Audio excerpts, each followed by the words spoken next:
This is Crisis City. It's where men and women come to train for disasters they hope never happen. Oklahoma is no stranger to natural disasters, earthquakes, flash flooding, and probably worst of all, violent, destructive, deadly tornadoes. I was on top of 6 kids. It is a scenario that evokes our most primal fears.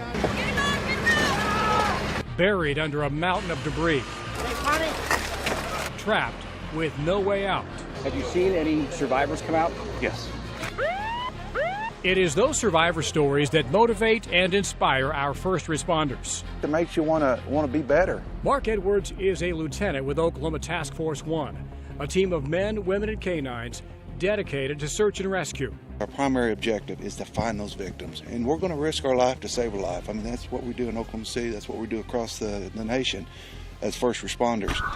And this is their training ground. Time flies when you're having fun. Train wrecks, tanker explosions, tornadoes. Crisis City is a 40-acre compound in the middle of nowhere. Firefighters, police, paramedics all come here from across the country to get better. We can always improve, and that's the reason that we train. And that was the idea behind it, is that we want to try to learn as much as possible in the preparation phase, so when the actual event occurs, and we know it will, that we can be more proficient and have a faster response and more success. What is that? What is that? On this day, search dogs are learning to hit on live human scent. A well-trained animal like Taz can track a victim in minutes. There's absolutely no comparison to putting a dog on the ground and letting him use his God-given abilities to clear an area. In order to create a realistic scenario, you need brave volunteers.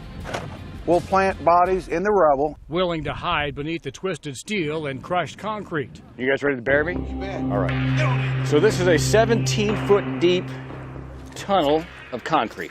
The victim can be trapped for hours. We'll stink them a bottle of water and in between test dogs, and they're good to go. They're fine. It's like they're buried alive. Essentially, yeah, they are. All right, we're going in.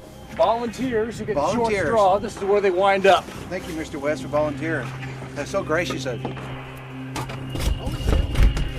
Are we in blackout? Not yet, but you're going to be. And then you hope the dog comes and finds you. It takes Taz less than 5 minutes to find our trapped volunteers. In real life, that can be the difference between life and death. Good boy, Taz. Good boy.